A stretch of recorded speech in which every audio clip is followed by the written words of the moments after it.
Hello, everybody. Welcome to the show. I'm here with Tony. I'm just going to get rid of this little box that's just come up on my screen. Sorry.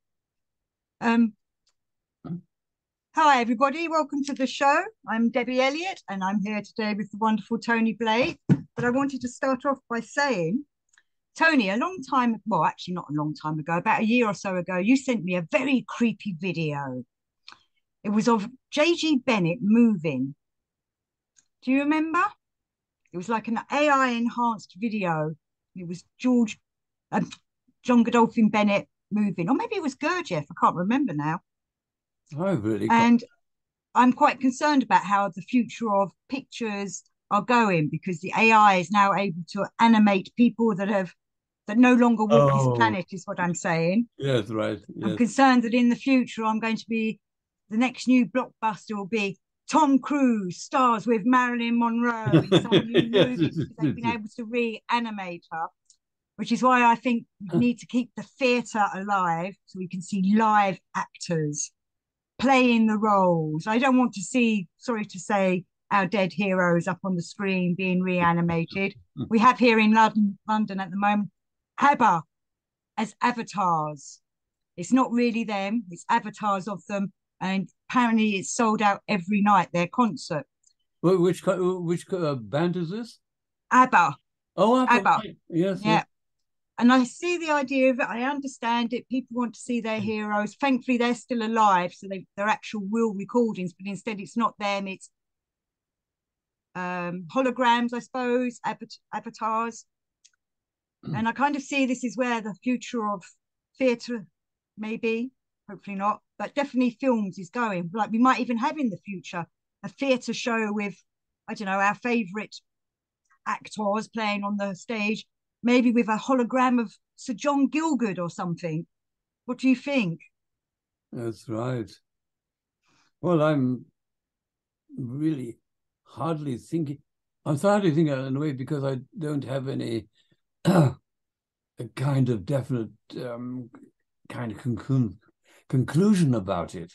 It's the phenomenon is going to go on and grow because of the nature of such things which attract people's interest and investment and all the rest of it. But it is, so I just look into the area and ask the question about this thing which you intimated in what you said just now. That is about the importance of physical presence.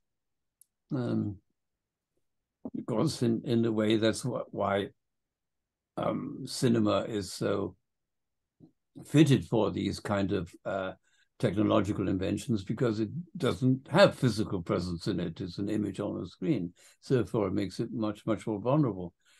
I know in my own limited experience of witnessing theater and so on, it's an incredible taste of a live performance in front of your eyes, which is sort of connected with the fact it could all go wrong, you know, because it's just like this is actually happening now.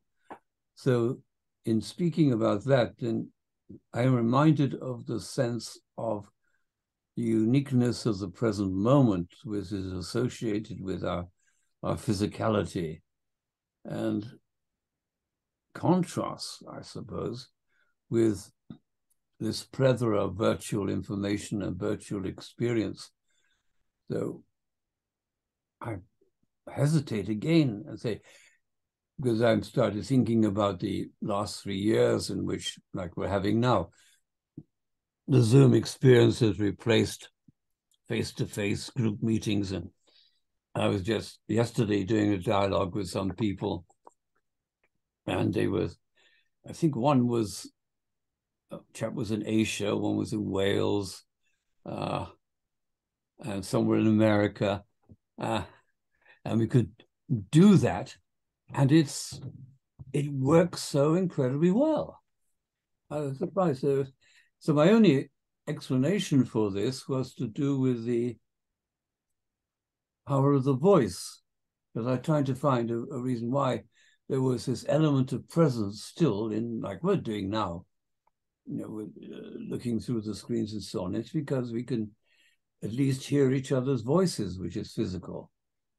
So that's where this element of speech is so profound. Of course, that can be replicated now as well as the visuals.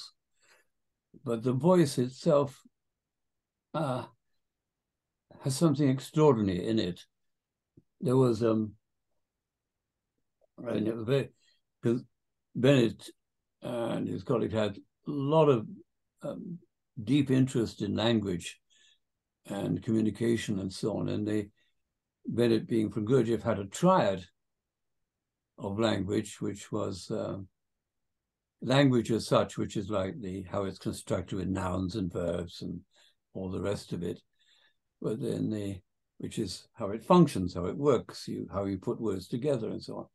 And then there was the language which you put in terms of speech.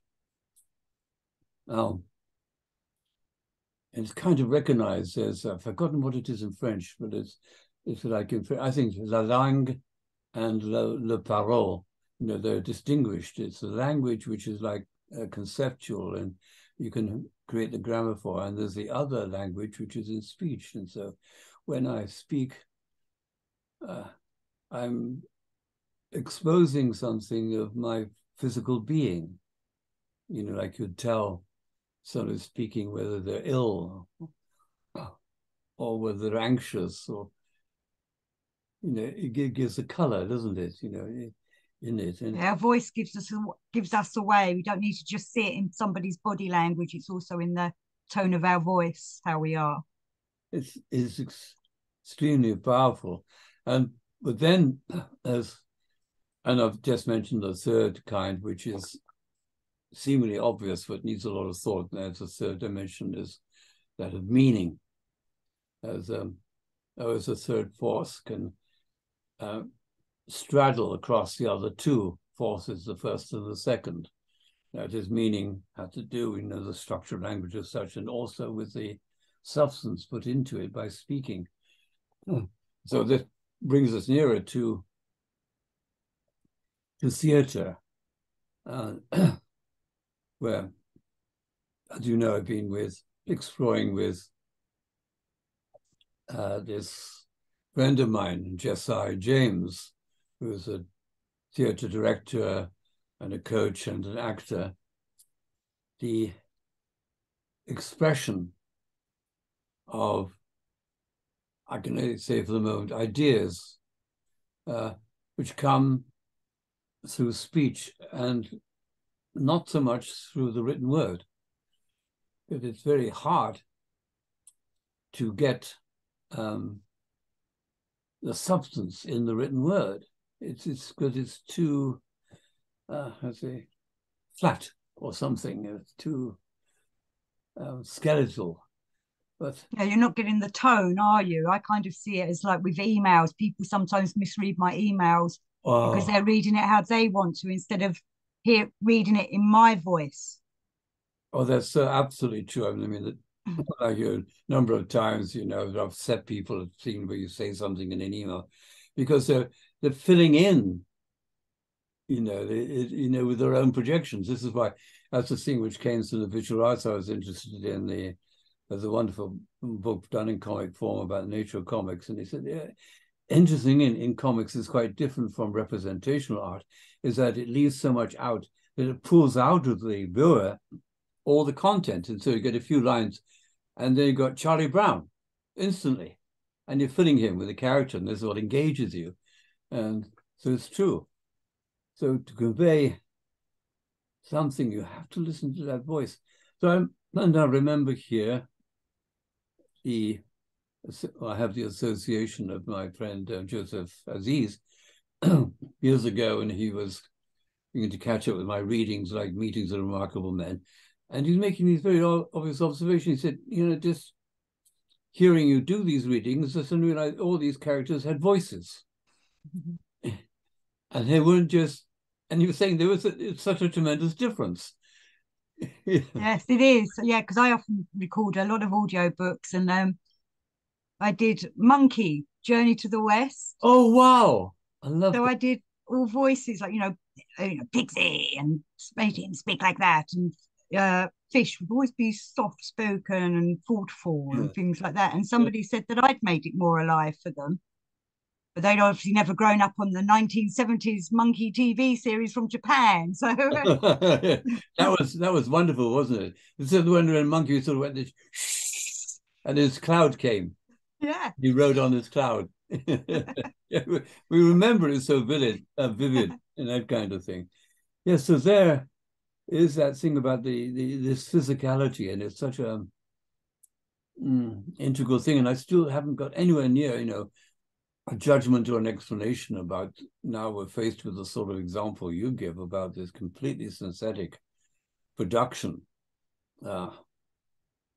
which doesn't involve the actual presence of a living human being, a nice sweaty biped, if you like, coming there, who's maybe had a bad day or something, but this, all that comes out of this physicality, and even the like this intriguing thing about pheromones. So it took me a long time to find out that we don't actually smell pheromones, but they have this effect on our own body chemistry when we pick them up. And that's all extraordinary things like this. So even you may be silent, but sit in the same room and you're exchanging information, from the air you breathe and all of that. So, and Which is what I think is what makes some people feel. I don't know why that person makes me feel odd when I'm with them, but it's probably that kind of thing, isn't it? Or someone else would say, "Oh, that person I always enjoy that person's company," and it's not necessarily the great time they've had, but it's probably that person's. If that person's kind of, let's say, developed or works on themselves or eats healthily, they're going to give off better pheromones. That is so true, and so there's been, I think, an interesting shift in, call it psychology and study of human behavior and so on, which is been a change from, say, 100 years ago. And this is a simplistic projection, sort of educated people who are very verbal and dealt in kind of concepts and had the strong conviction or something or perspective that they had minds and they were in this world of mind and so on. Until now, we're catching up. And maybe Gurdjieff intimated it years ago in his own way.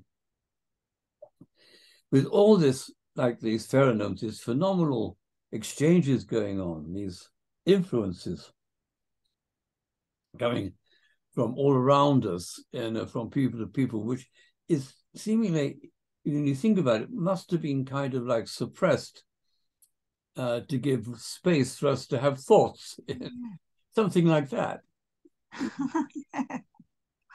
Yeah.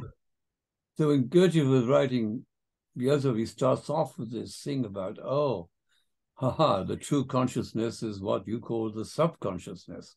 So I think he was drawing attention back to this, call it organic mind. And so people now have these elaborate theories like embodied cognition.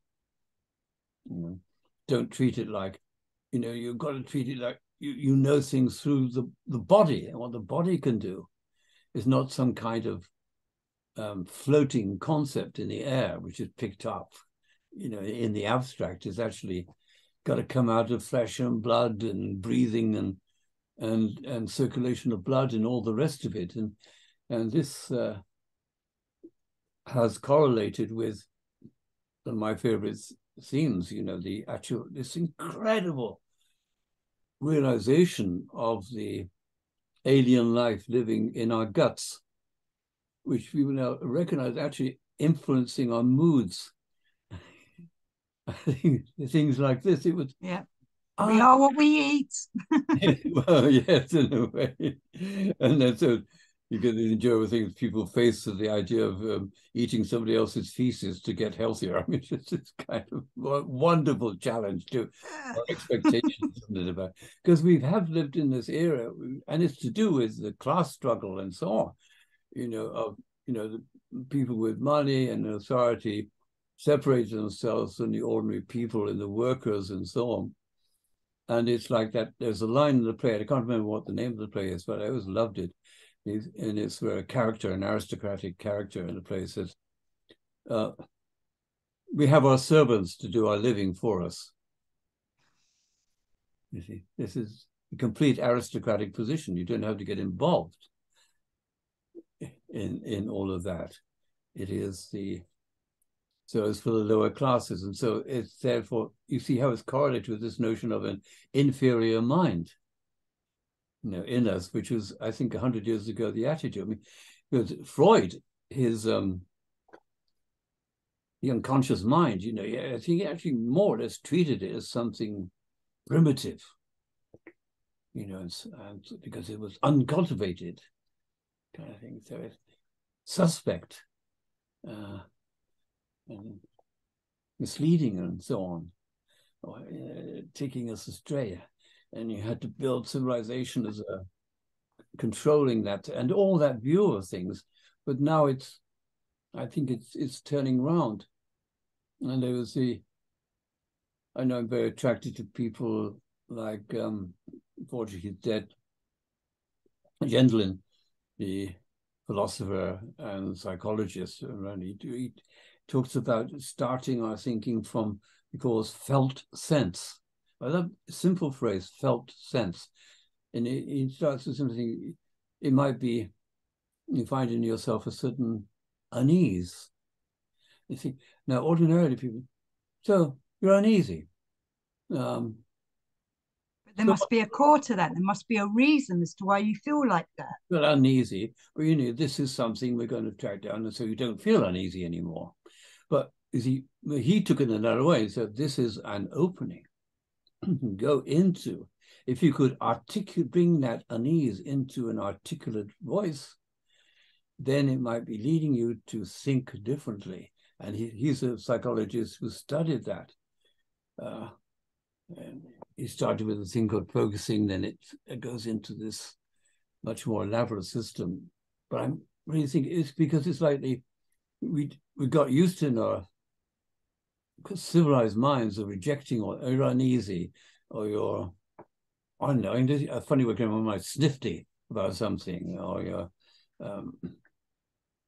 like sixes and so, it's kind of like, or you're in a suspicious mood, or whatever. These moods and so on have been treated as trivialities. So you said, this is, these are signals coming through, and we pay attention to them and grow into them and articulate them, and you can begin to change your thinking. And I think it's basically true. But that turning around over our last 100 years has been so profound in taking these things seriously. Even like a more obvious one example is, the psychologists now do not treat depression simply as something negative. Oh, he's depressed, let's cure him. They know this is a valid component of our experience, and it can do things for us, and this kind of thing. I mean, it's really been a revolution, don't you? You think in the whole... Absolutely. The medical society like to try and keep people, let's take the depression, for example. We've got to fix them. Yeah. And it shouldn't be like that. It's not fix them. It's like, why are they like that? Why are they feeling depressed? So they're obviously feeling inside something's wrong, something needs working with, and they need to work backwards on the core of it. But then sometimes they take it too far they can't figure out how to deal with that kind of thing. So they just numb them down with antidepressants, which doesn't deal with what the problem is. And it's not just with depression, it's with all them kinds of things, isn't it? With all psychotic problems. Sorry. No, you. I was going to say the same with psychotic problems, isn't it? They don't want to deal with why a person's being psychotic. They just want to numb them. No. Because I think they don't know how to, they're looking too much from the physical way of fixing them, rather than what Gurdjieff would say is we need to look at the mental, emotional, and the physical, all three of them, and find the core, the reasoning as to why this happened. And it could take a while. Behind, the judgment, is this fixation, belief in a norm. Mm. So these things, mentioned psychosis, depression, it's a deviation, we got this ideal of a norm. And that is quite diabolical, because why shouldn't it be normal to be depressed? You see, and all the rest of it, And so this comes up in the work literature in this rather, I don't know what to call it, edgy term, negative emotions, and people think negative emotions. It's the first stage is it's not to express negative emotions, but then you get this much more diabolical, esoteric idea. No, we get into the transformation of negative emotions, but all the attitude of negative emotions are some kind of negativity. You see, because you get it in the language, negative emotions, you see. But I said to my friends, I discuss and say, they're emotions. You don't put a negative sign on them. Why? The negative with regard to what? And clearly we know that people angry and liable to lash out, you've got to be careful in all the rest of it. There's that kind of rationality. But I was thinking about depression, you see, I think something like people like philosopher Whitehead and so on is aware of this, and he saw that how there's something in it which plays an essential role in creativity, and it's to do with enabling other processes to go on, in which we have to appreciate there's things going on in us we're not aware of, and what we're aware of doesn't give us all that we need to deal with them, because it's only what we're aware of. And this is just like the surface of the phenomena. There's things going on which are quite different. And so all these things we see, like he's depressed, and you say, you can get that, oh, he's depressed, no, let's go and cheer him up, It's like, and partly, the motivation of judging people like this sometimes to say, well, he's depressed and he's making us feel sad or down or something, so we want him to be cured so he doesn't need to change our mood. Because we're reasonably happy. And if we follow him and his depression, we won't be happy anymore. So we've got to better cure him so it doesn't interfere with our happy, heedless life. And all that. I mean, it's a radical transformation going on in all of this, but particularly in the emotions. And people don't realize, I mentioned Whitehead, he was a philosopher who actually, is a friend of Bertrand Russell, who wrote this fantastic book, Principia Mathematical, on logic and mathematics. Incredible mind. But he based his cosmology largely on feelings. And you say, well, he was just intellectualizing his feeling, but he generally saw this, that the fundamental phenomena of human life was all in this, which is not restricted to human life, but to all kinds of life, was feeling. And he tried to treat it in that way and give a language for it and so on. And this is beginning to be recognized, which goes back to, you mentioned the Gurdjieffian thing. We had it straightforwardly, thinking, feeling, moving. Now, I was just wondering this morning about that, because you get this thing about celebrating people who actually have, I call it unbalanced abilities in just one center. Lopsided. Completely lopsided. And this is given value. Look, you can, what a brilliant mind. You can do all this, but in life, he's an arsehole. Okay. It's just, and it could be any of these ways, the emotional, the intellectual, the physical, and it's very little credence, value given to the balanced, gorgeous man number 4, the balanced person. This is not regarded as valuable. But it's only... You mean in the medical world, or not in the Gurdjieff? In the social world, the only world, yes. Person balanced like that, healthy. But there is the problem that if there was a balanced man or woman, let's call them everyday people, the unbalanced, they find that person odd, don't they? They find them, it makes them uncomfortable. Exactly. So some recognize what that person is and would, I'm not saying they don't worship them or anything, but would follow them, perhaps imitate them and learn to develop from them. But most people would be put off by a person like that, which is why I've always found quite interesting in humanity. They want to evolve, but at the same time, they wouldn't like to see a balanced man or woman because it makes them aware of their own faults so that they're not doing anything with themselves. I agree so much with that. It's some kind of inbuilt shame or something when it's where what does probably go on or translate from what you were just saying about your example. Here, it's in finding a good person, they often attract hatred because of that revealing to themselves of their inadequacy and their lying in wickedness, whatever it is. So you don't want to be near a good person.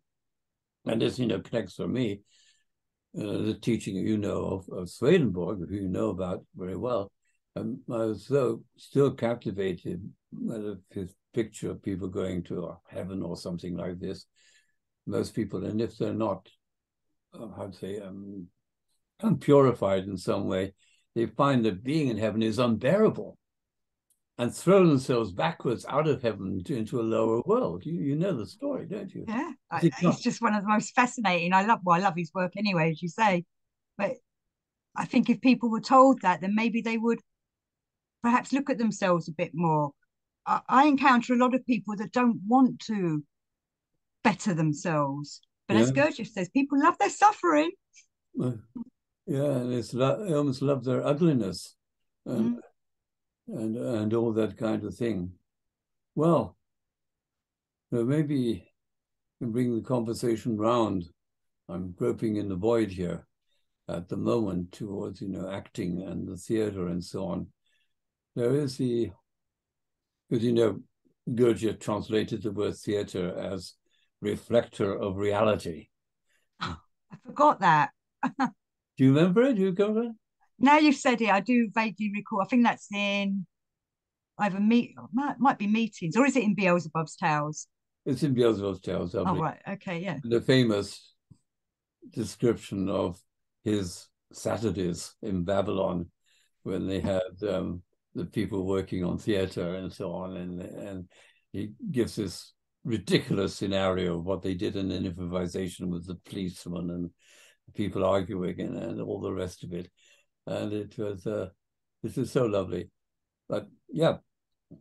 But it is true because most people love watching the soaps, don't they? Like Bellenders, Coronation Street, things like oh, that. yeah. TV shows that are reflectors of reality. Well, in that sense, yeah. The soap opera, there's of course, a direction in which I think that the fiction is playing such an important part in human life, imaginary lives and so on, because these give templates and archetypes and which people can assimilate and it can affect them. And I just be one of the few examples I know off the cuff about this, which was in a book written by John Berger with a photographer about a doctor in a rural French village who lived his life completely, in a sense, governed by Joseph Conrad.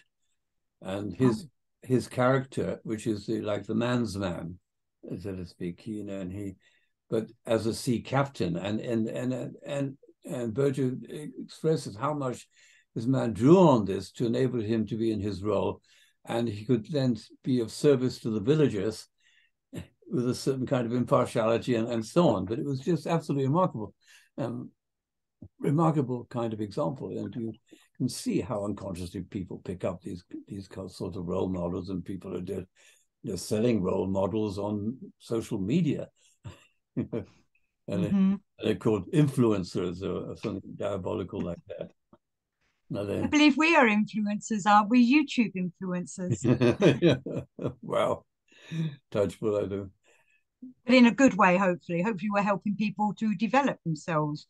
Yeah. I'm not saying that you and I are role models, because there's no way I'm perfect, but we're just guiding people into the right direction gently. Right. No, Because I don't want people getting to heaven and then feeling uncomfortable and throwing themselves back. I'm hoping that people will begin to develop themselves by watching like these kind of shows or reading Gurdjieff, which is maybe why I was thinking we've talked about it many times. Gurdjieff needs to be performed, as you were saying about what Joseph Assis said to you.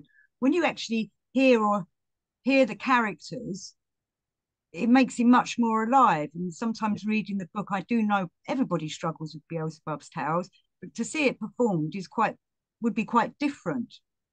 People, I often go and see when I go and see performances, they're very different to the book that I've read, but Yes, sometimes it makes bits alive that I didn't get before because of the way the actor intones that special sentence, or maybe I mistook something. It gives the proper meaning.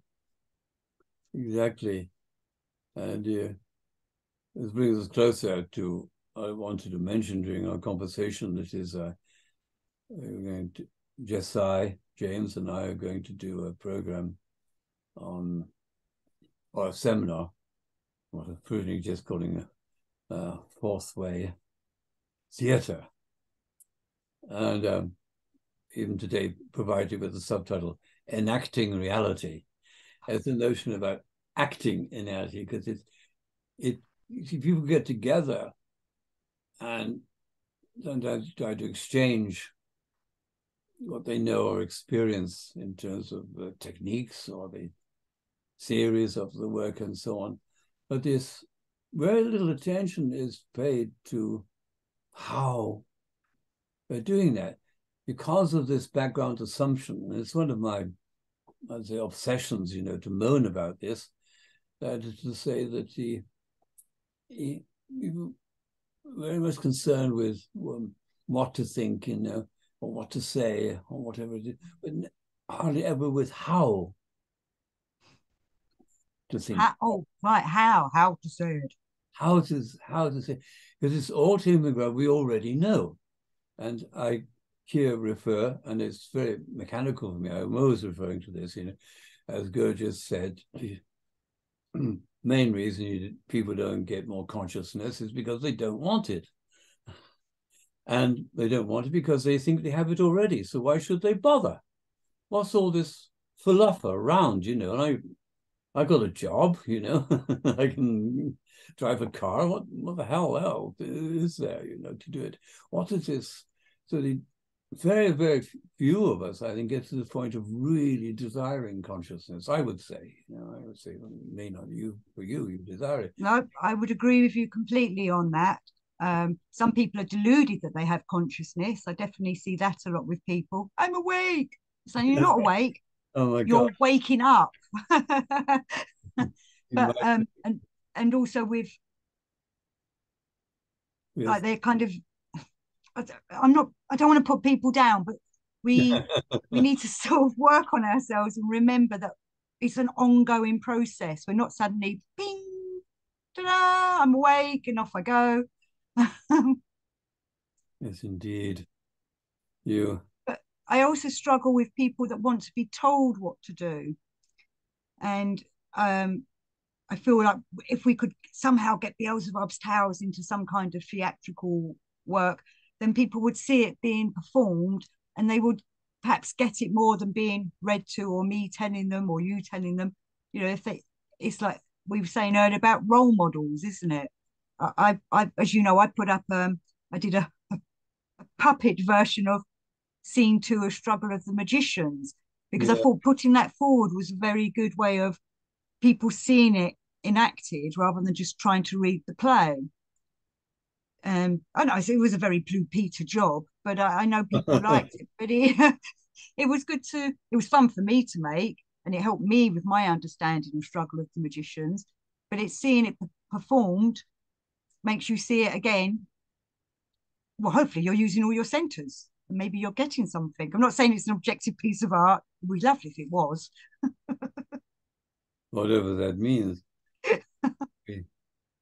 You see, well, I want to say that it's I'm struggling, what am I struggling with? There's something about this enactment, which is crucial. You've got to be active in it somehow or other. And this is maybe, first of all, strange because it's all portrayed. There are the sources, the people who know or something, and then you've got to be able to really listen to them and absorb their teaching and that kind of tradition. And I know it doesn't really work. And then I'm thinking of another tiny bit of information from my experience, when I used to give seminars and so on. One of the ways I used to practice those seminars, the theme, I don't know what the theme could be, but initially I would always get the people to talk about how they saw the theme, because I know you get involved in it, people would always have this theme machine going on, like having me, they got something to say about it. Until they got that out of the way, they can't take in anything new. You've got to discharge before that. And so imagine people coming along to a seminar, they're already stuffed full of material. And until you can get rid of it, this is, plausibly the core meaning of Gurdjieff's insistence on disillusionment. Really got very effective disillusionment, because otherwise there's no space for something different, something new to come in. And you can't add on to something which is inept and corrupt. It's the all gospel story of a building, not on sand, but on firm rock. And so the storms don't sweep it away, and all that kind of metaphor. You have to build on rock, which always reminded me of Bertrand Russell's dramatic claim, we must build on the rock of unyielding despair. Nice. Good for you, Bertie. Oh, wow, that's quite something to think about, actually. Yeah, he said we can't sink any lower. Gives you a basis on which to rise again. Yeah. And all this kind of thing. So you've got to get discharge, and it's a part of my concern with dialogue, which is very difficult to deal with, and that is to say, get people to speak and so on, because the only way in which by them so speaking, it can reveal to them what they're actually thinking and what is in them, because you can't get it by introspection. You see. See, now that's led me to something. I sit here in my chair, fairly comfortably, and I think, am I going to observe myself? And I think, hell no. I mean, it's I'm just sitting here. How do I start? What the hell does it mean? I'm just sitting here. There is no reason. It's why it comes up in a way through. And this is in a way, so it's more or less, not absolute, through shocks, from outside, the moment you accidentally drop a cup and, if I something like it, and every time I mechanically go, oh, fuck, or something like this. But it's potty mouth. But it's always I see after an opportunity, there is this bang, this kind of thing.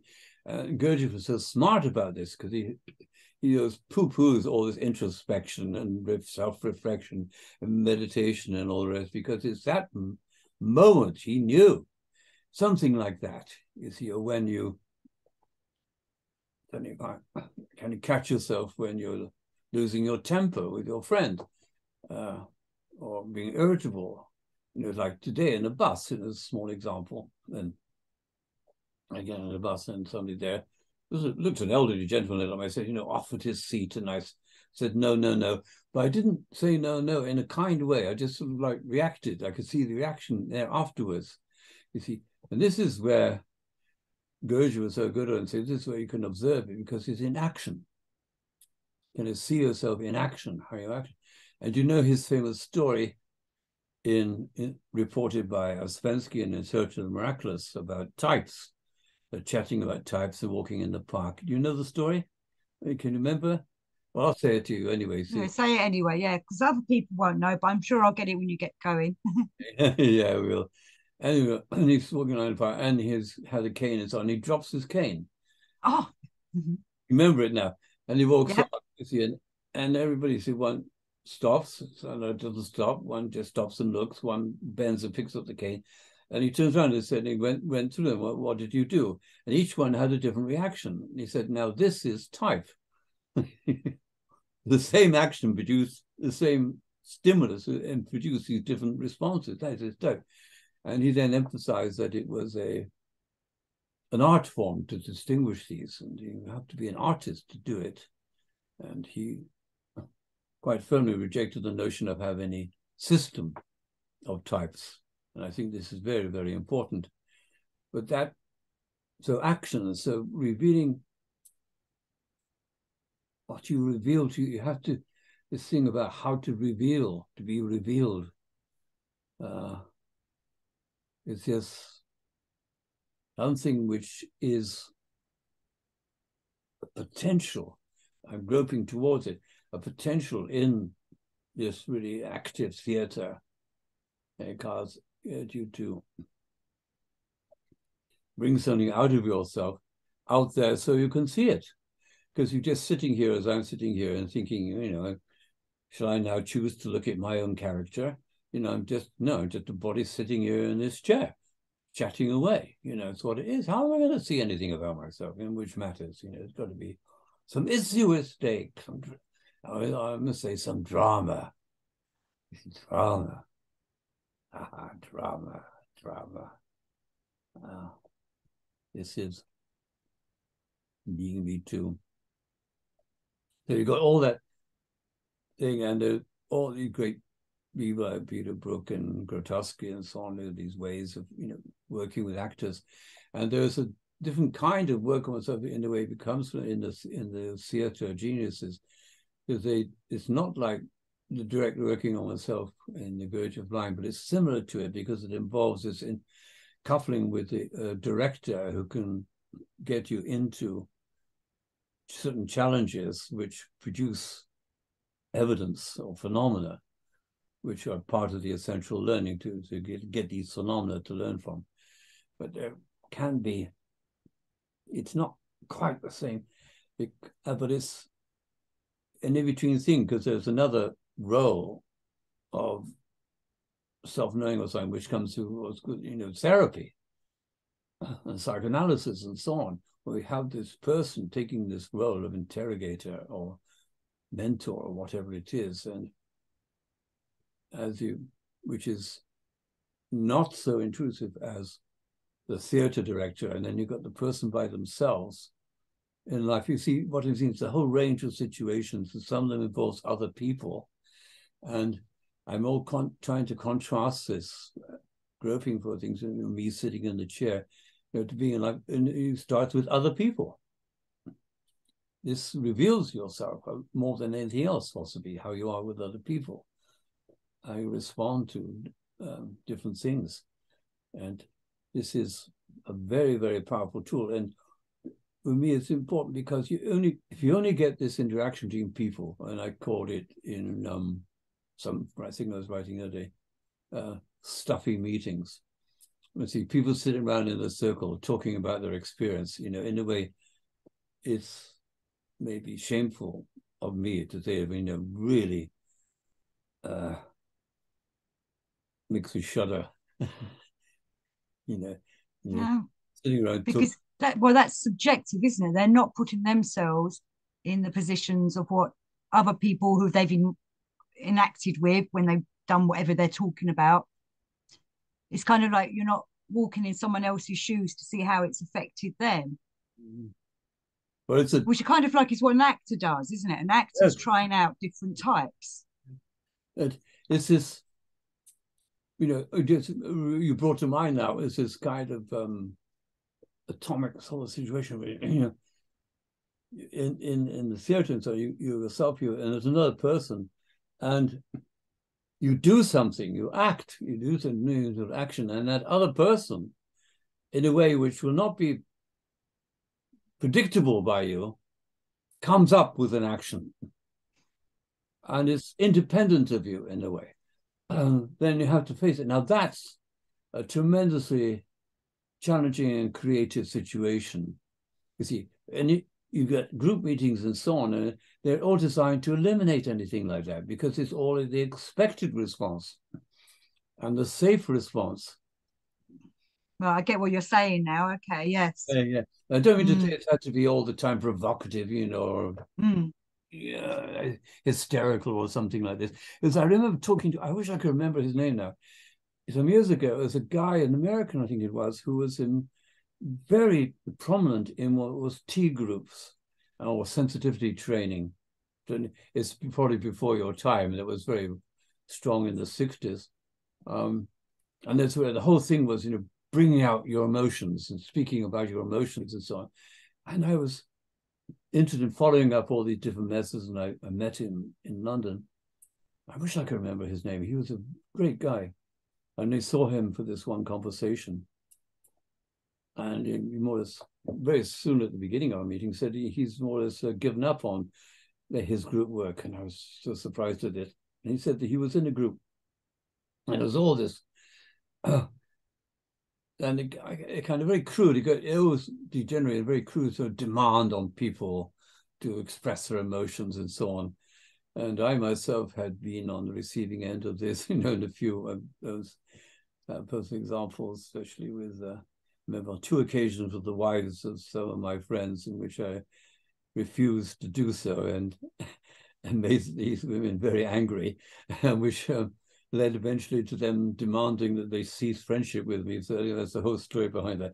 Anyway, they said there was this guy in there very quietly in this group and demanding to express and be honest, and he said no, just simply said no.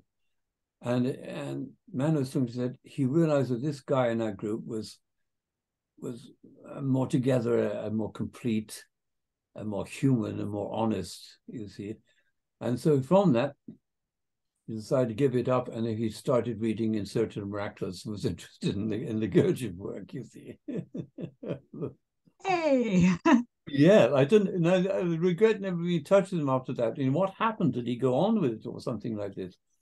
But this, so I want to emphasize, is not this artificial force, because there can be in the force in the work too.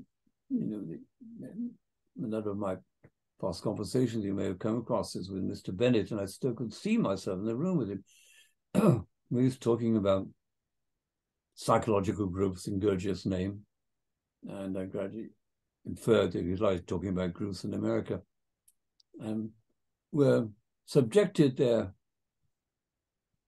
participants to more or less to abuse, emotional abuse and control and so on. And he said it was dreadful because the people get so used to this abuse, if they're not being abused, they don't think they're working. And for Well, I him, kind of feel that after what you were saying about what that other gentleman was saying, with a lot of groups, they like this, oh, we've all got to get to know everything about that person, but then they're putting that person into a type, aren't they?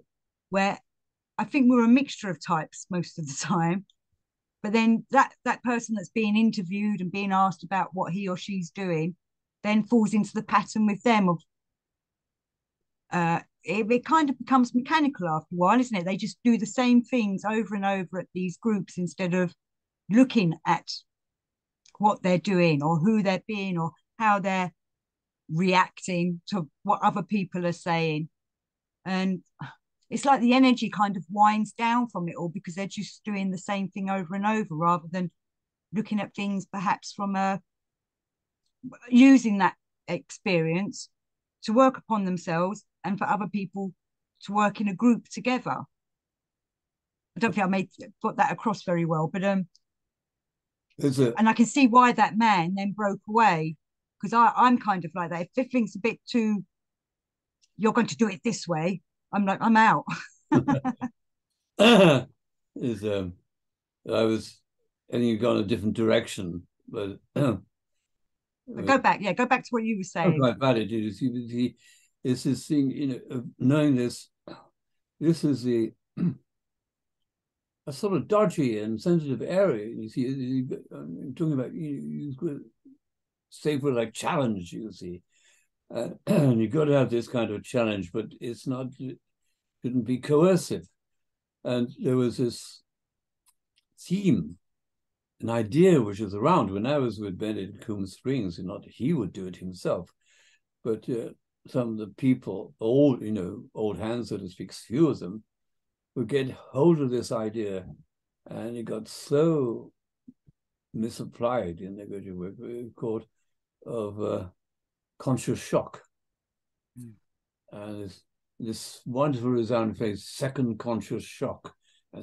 And it got into some people, unfortunately, some of them ended up sort of leading groups, where their idea was they would apply the conscious shock to other people in the group, and they would be doing it for their own good, all that kind of nonsense, kind of thing. And it was so diabolical. And Bennett was furious with this and sad, and he said because people get so used to this abuse that they lose sensitivity to their own inner spiritual guidance, their own conscience, and so on. And they lose it and become just these dulled out punchbacks. Because the second conscious shock, well, any shock, it should be coming naturally, shouldn't it? I'm not saying naturally from yourself, but it's like shouldn't be. I don't think other people should be putting it on it. But then I've met lots of Gurdjieff people that like to tread on corns. That's right. That's right. Because they think that's what Gurdjieff was doing, so they have to do it themselves. It was such a destructive trend in this work. It so misses the point. It's so full of misunderstanding. It's absolutely dreadful.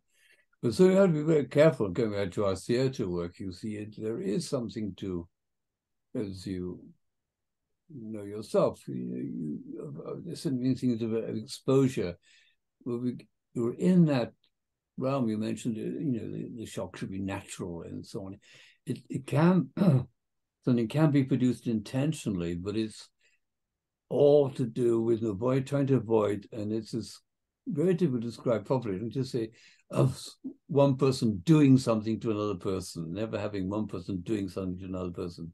The two people could do something together, but not like one person doing something to the other person, being the person with the power, because this is just a reflection to what I would call in crude terms the satanic nature of the world, where what's happening everywhere is that people in power do things to people who don't have power. That's the rule of the world. But this, where people get together in the state of cooperation, and for example, you just think of the question of I'll start with a crude idea because I only have crude ideas. Saying the truth about yourself, and you say, and people could, can together and actually have some kind of real feeling for wanting to telling the truth about themselves. But there's various aspects of it, and one of those has intrigued me is that the question: can you tell the truth about yourself? Can you?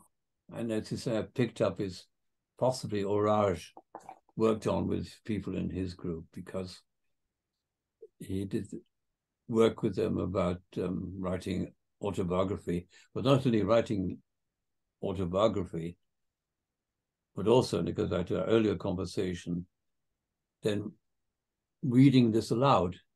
And so not only how they wrote it, but how they spoke it, It's all to do with, you see, my question was those, because I saw this, what drove me into looking into dialogue, you see, because I think I'm in some ways different from most people in this, because most people say, yes, so of course I could, I can tell you what I think if I choose to, or something like that. And I say, baloney, because what I found in myself, I was like, what was interesting to me, I could somehow see there was something which I couldn't speak. I could not speak. And this is quite contrary. It's not because of any external force, not because, I couldn't find any because for it, but just I knew I couldn't.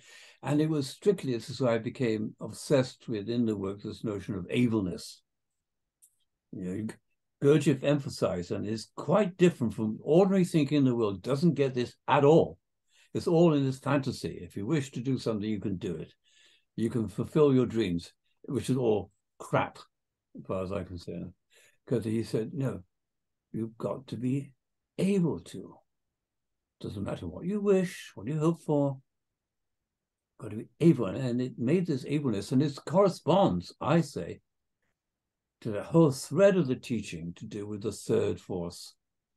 You see, it's this thing which is missing. People can have the plus and the minus, but not the reconciling, which is ableness.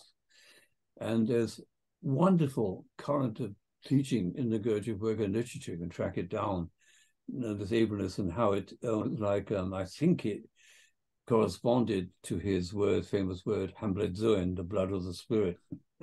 And I think it corresponds to the Sufi idea of baraka. But they all pointed to this substance. You've got to have enough of this substance or you can't do it. I've seen enough of it in the ordinary phenomena of my life. It's like having a thought and something. I can't enable an action, but I don't have that fuel. And it's of this ableness. So you've got to get the ableness. And for me, it's one of the great practical mysteries of the work. Ableness to do an exercise, ableness to understand a text, whatever it is. This all requires this stuff. So this isn't the same as will, is it? Because will... Well, that's a good ancient question. Because it's will is, well, the first thought that comes to my mind is all that's happening, thoughts come to my mind. It's will is it's like connect with the what I wanted to say is I've lost the original one, but it's something. Oh, sorry. I just wanted to clarify for myself. No. Your interruption is what's valuable. You see, this has got to stop. Because first of all, recognizing insistence, like Bender would say, we do not have will. Will sometimes has us. And it's an inversion, it's not a complete statement. So it's only an indication. And so you say, how can say, to answering your question, which is just an invention of this moment, and say ableness for the will to come into us. So something like that. And so that would be, change of vocabularies and those perhaps confusing issues, like treating but it did in a very, very strange way, very unusual way. He talked about intelligence as a substance, which was a blend in his language of consciousness and creativity, which could sometimes come into us, and if it didn't come into us, we weren't intelligent. Now, this is completely different to the ordinary way of looking at things. Because the ordinary way of looking at things, there are people who are smart and there are people who are dumb. And that's it. Well, this idea of something coming into you, and oh gosh, this reminds me of something.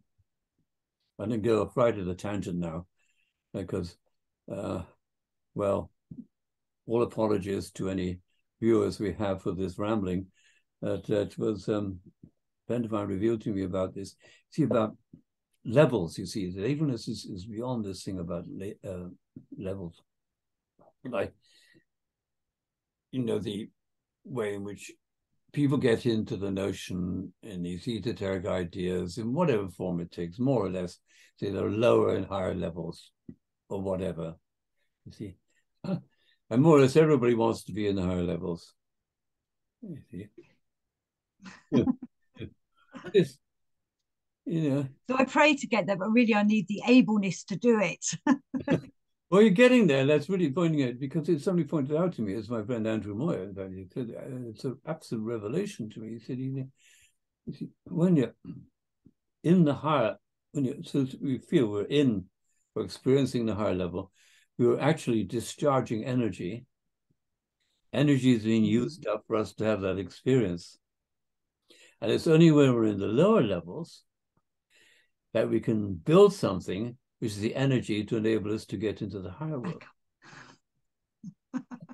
So people desiring to get into these higher states and finding ways to do it are completely missing the point. Completely. And it's almost, I don't know, the image comes to my mind, really getting down to it, like going down. And I mean, Jung said, the only thing man can do is go down. He can't make himself go up. And I have this picture of the dwarfs digging away in the mines, like in all the stores. You've got to dig hard to get up this stuff. We can only build it up, dig it up from the ground. You don't dig up heaven to get it. You dig it up, the earth to get it. And I'm still sorting this out and maybe not describing it well enough for you, but just this is all this question. You got all these wonderful high levels. Why don't we stick up in these higher levels or forget the lower levels? And there is even this kind of description of it, which is suspicious of it. The higher levels contain everything which is in the lower levels. And I think, how can it be? And then it comes the question of what's the point of these lower levels? The lower levels which would completely closed in, and there's a wonderful talk by Bennett about this, and we can't understand anything. We're in a completely narrow world. Nothing makes any sense to us, and so on. They say, and what's the point there? Because that's where we can dig. Go upwards. Yes. Because that's why I think we're here, is because we need to develop ourselves to go up. That's right. But too many people are happy just to be flat. I kind of do a flatland analogy of just staying in the 2D. They don't want to develop and go to the higher. But you're right. Why do we not stay in the higher? I think it's because we're still in these like physical meat bodies. Most people, I don't like that term. Meat body. And we're not harmonized enough. We haven't got our centers harmonized enough to keep us up there, to be balanced. We keep crashing back down. You just have to think about this. Well, what are we doing up in these high levels? And you really grasp this idea. And in this high level, experiencing certain well, it's actually we're spending energy from whatever. You got to think, we're spending energy. Where are we spending it from? You see. Now, then reflect on the pedagogy of teaching and Beelzebub. He goes waffling on about all this stuff about creating this energy, a Bruce Stonis and so on. This energy for the higher worlds. You see? And he talks about, having to produce enough of this energy. And it's as part of the thing which is, I feel, tends to be missed a lot, because it's all about, having it for oneself. But how he always starts with saying you need to produce some energies for the other in an ecology. It's a hierarchy. We're giving it to his endlessness. Endless eventually, yeah. We start with the angels, and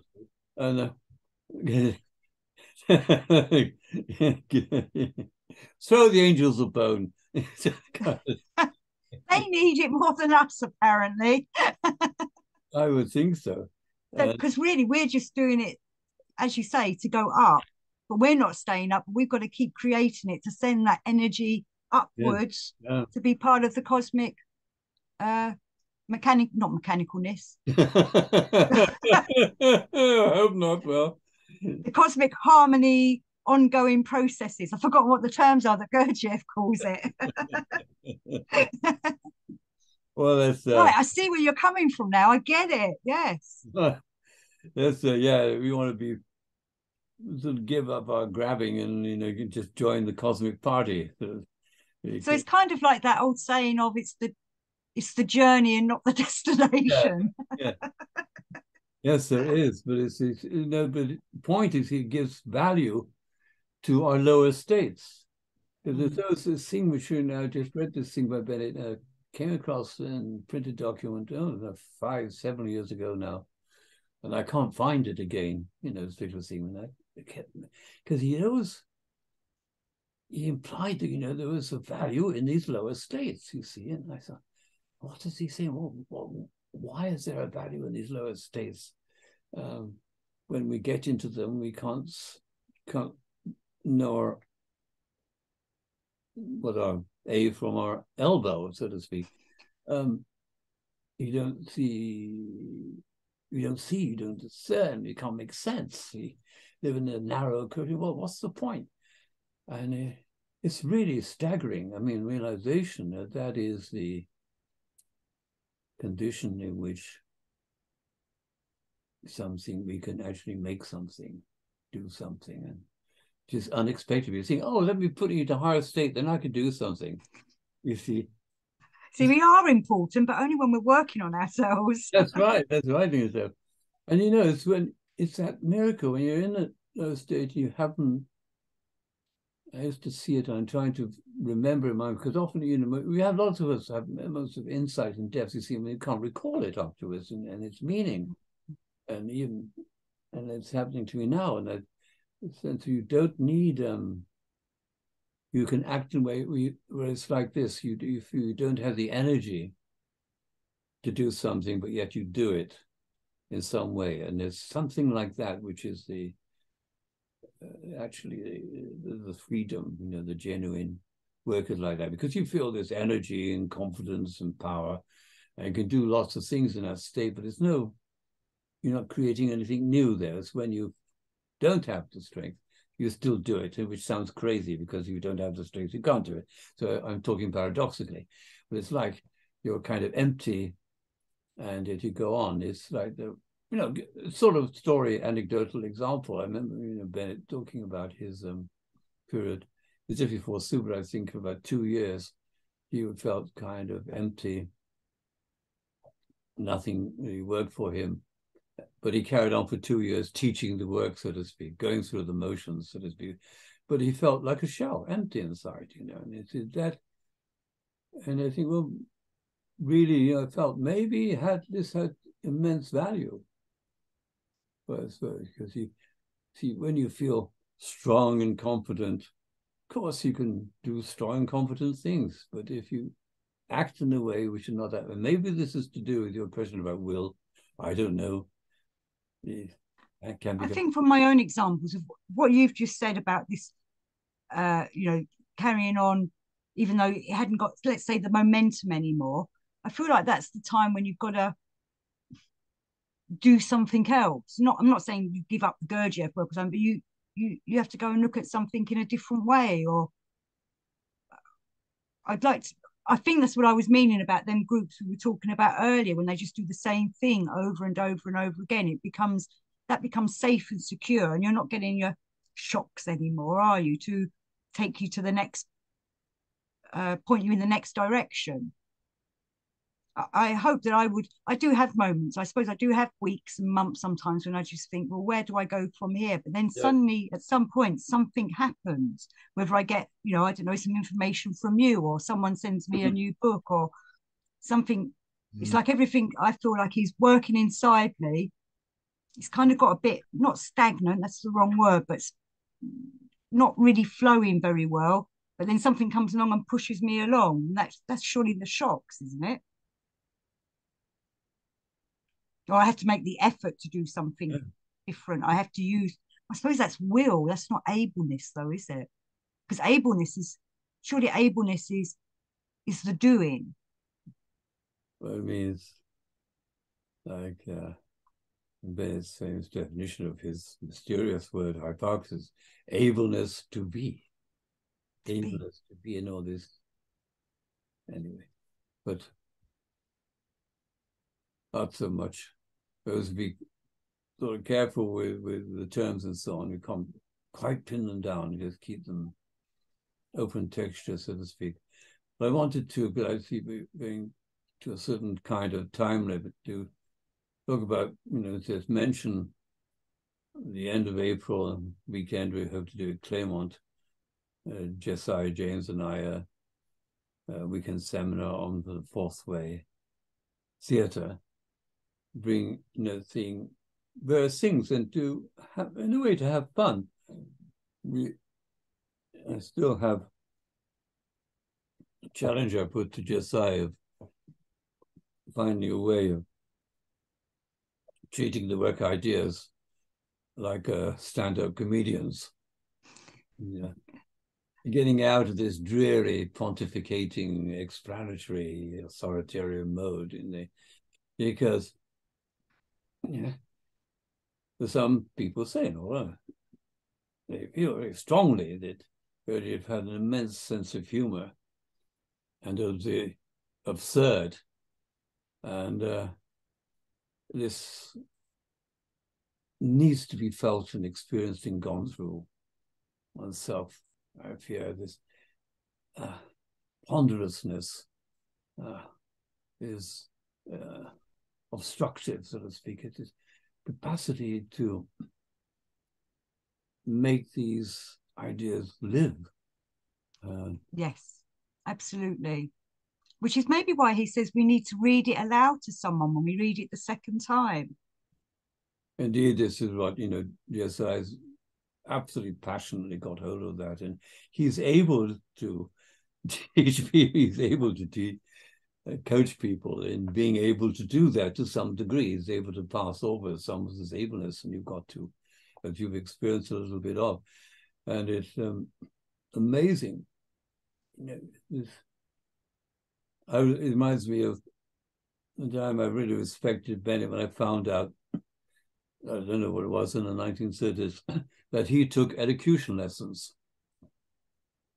And I thought, this is really proper to work in a sense, because he realized that he was speaking to people a lot, so you'd better do it well. So what's the thing of doing well? You speak so you can be heard.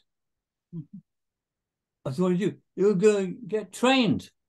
There's no kind of fantasy of, I decided to speak well and all that kind of thing and waving hands in the air like I'm doing now.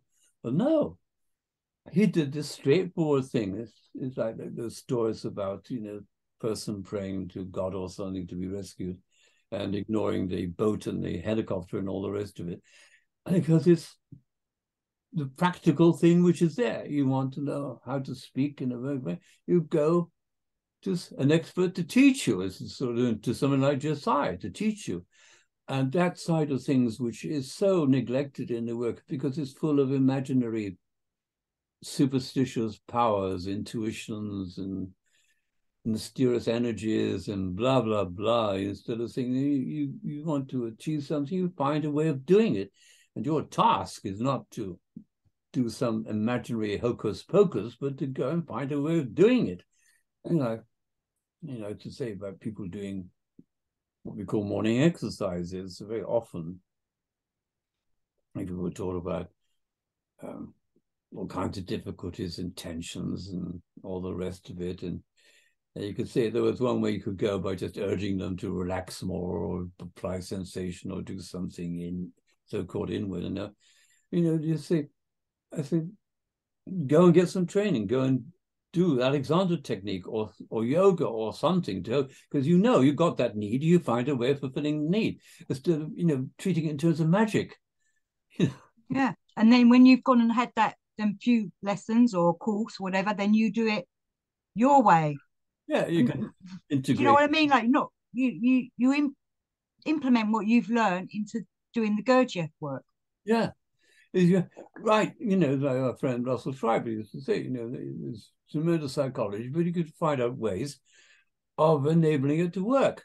And just by the ideas themselves, it doesn't. You can't do it. You've got to find ways of doing it. Well, how do you do it? Well, it's around you. It's this whole theme you see there. And remember Gurdjieff's point that, when he spoke about knowledge as a substance and said it was finite, he said it was okay because most people don't want knowledge. So there's enough around for you to pick up. See, but it's all around. And there was claim made by, and when he emphasized, most people say, don't want the knowledge which is freely available. They don't want it. Again, it's like, don't want consciousness. There was taken about Idris Shah, he sat, I think it was in the British Museum Library when it was in British Museum, writing his book about the Sufis. He said, you've got all this information you see around you here. People in the West are not making use of it. It's there, but they're not picking it up. The same thing, not using these things. And so but it's what I find, where I'm very critical, I think people in the work, indulging in magical thinking. special powers, esoteric whatnots. I don't know whatever it is. Instead of just being rational and say, look, I want to get to that. If I'm going to want to get to that, I find a way of getting to that and I apply it and do that. You know, it's all straightforward. This is why I think I'm always carry on being interested in people who've got no connection with the work achieving real things because they just pay attention to them. You know, it doesn't have to be labeled by the work. And that's, again, another thing I really favored from being with Ben. He didn't say you have to be in or know anything about what's called the work to do the work. But the work is a certain quality of action. Yeah, there's lots of Christians out there that aren't Christian churchgoers, you know, like they just do what Christ told, but they maybe never heard of Christ or whatever. There's people that it comes naturally to. Yes, something like that. So anyway, here we to say, just doing as a kind of plug again, repeat that in Claremont and Jesse and I, touch wood, we get together, collaborate on this weekend of Fourth Way Theatre, which involves so much. I'm not even going to say throw in the Enneagram because I've made a special study of the Enneagram as revealing the structure of drama. And I'm going to use Jessai, who's doing intensive readings of versions of Oedipus Rex and in Sophocles' play from a new translation. And showing her, because there are these patterns, and the nature of drama, the structure of drama is of interest to me because again, my personal background, Mr. Benny, wrote The Dramatic Universe. And I always wanted to fulfill this, said, okay, but he hasn't really addressed the structure of drama.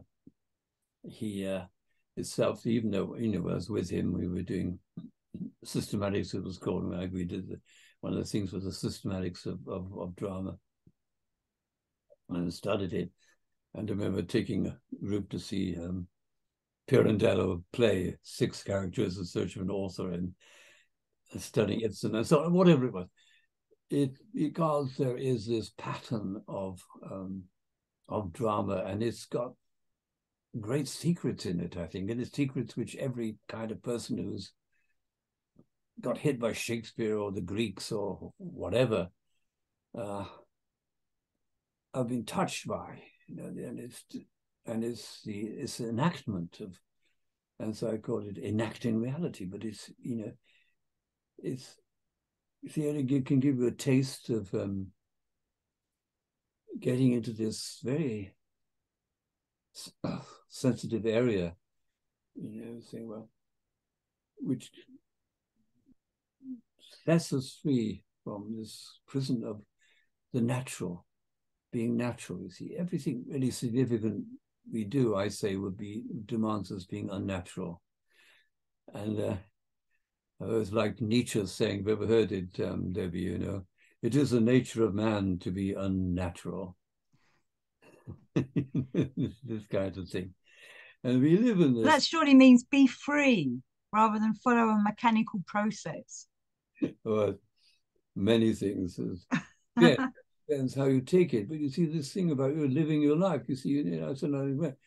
You know, even say talking to my wife or going whatever to a friend, or even you now. What is it? I'm playing a role.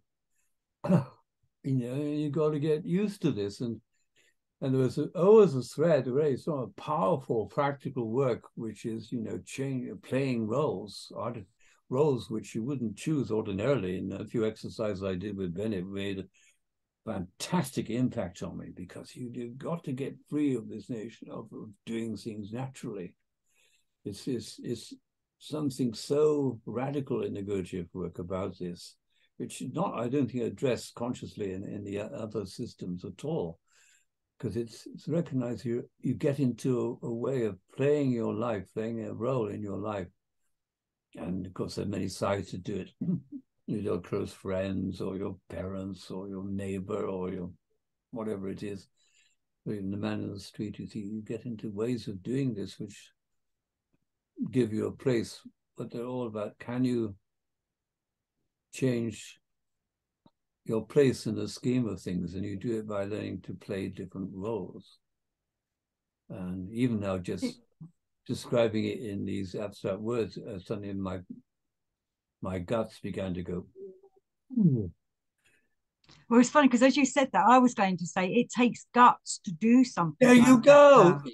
Brilliant, isn't it? Yeah. But it's funny, the synchronicity. Exactly. That's really amazing. But it takes guts, but you don't, whatever. But you got to get out of the rut. And how do you get out of the rut? You see, I like these simple clues. I mean, one's saying a basic exercise, and you can never really do it. Is one. It's like the sound of. If you're in a city you're not used to, you deliberately get lost. And you think, what? Why? Because it's you bring yourself to strange circumstances. You begin to feel yourself differently. Yep. Yes. Yes. And I used to think to myself, I go down the same route and catch the bus and through here and through there. And it's, I look at the town here in Coldstream, the fractional little bit of it, I actually walk around, you see, and you just step sideways a bit. That's all you have. It's not heroic. Yeah. But you've got to I do that when I go to other places. I try not to take a map, and I like to just go and wander. Oh, great. And then you always find your way home. Unless you like my son, he was always getting lost. He'd go to meet somebody, and then 1.5 hours later, he would arrive there. But that, you see, that this thing, we got this real life, like you and I talking, and our history and all the rest of it, where we are, and the houses, and where we are, and what it means, and the books on the shelf, and you just all this, but then you realize you are in a performance, and even if one just thinks it's just as a metaphor, is kind of illuminating to me. It gives it kind of playful possibilities. At least they're not all ponderous possibilities. It's not saying what's the authentic. But the authentic is embedded in the fake. Well, what is authentic? There you go. Now you're off again. You see, goes back to Raj, the theory in question, which was first raised by Gurdjieff. Who can tell the truth, and what is the truth, and so on. So these are the profound things which might come up in our seminar. We do our best to bring it. But for me, the theater is an arena for working together with other people, which is not met by having meetings or standard exercises or anything like this, because it has this play in it, this creativity in it, this unknown in it, which doing regular exercises cannot give at all. And it puts one on one's own mettle, so to speak, whatever you can come up with. But it's also in this realm of really active non-judgment of good and bad, higher and lower. It's got to be based on this utter respect for what people are as they are. Absolutely. Instead of judging people, we should be being aware of why people are just like that. They've got their reasons, and they might be, they're being different versions of themselves every day. That's aren't right. they? We're all different people. That's right. Which version are you talking to today? Exactly. I mean, this tyranny of supposing that one is unitary, is one a single whole or something, which is just so nonsensical, so unrealistic. Mm-hmm. But it's to do with the clinging and all the rest of it. Well, my love, it's 11 minutes past 9 here. Yeah, I'm going to have to go soon, but I just wanted to ask you, so if people are interested in coming to your seminar in Claymont, your weekend, is there details up yet, or do they just email you to find out more? there will be details up, but please, for the moment, because it won't come up a couple of days, write to me directly, and I'll tell you the details. And please spread the word if you can, because I mean, this is, you must understand, all the, well, I claim most things I'm involved in are embrace the uncertainty and experiment and so on. For me, that's what the fourth way is really about, not repeating set exercises, you see. And yeah, it's an evolving, perpetual motion. But also, I say, these days, bottom line is having fun. And Gurdjieff said that as well. And I can't remember, because people keep saying, where do I get? I can't remember which biography it was in, but he was really reiterating to someone, have fun. Don't take life so seriously. Have fun. That's right. Yeah. But not at somebody else's expense, obviously. Yeah. But and also, this whole talk's reminded me of, don't go and watch a movie. Make your movie. Be the movie you want to be. Be the film star in your movie. This is your life. That's your movie. That's it. That's it. You tear down these screens around you and get. Hallelujah. Bless you. Yeah, hallelujah. Thank you. It's been a fantastic talk. Don't we have fun? Yeah, we always do, don't we? It's great. And I hope everybody else enjoyed it and had fun too. I don't really care if it comes out like babbling rubbish. I don't know if it's stuff for anybody to make it something for themselves. Anyway. Thank you, everybody, for watching. And thank you, Tony. Thank you, darling. Really. I'm trying to find the button now. I've got to get pause. Stop recording. There we are. Here we go. Adios. Bye.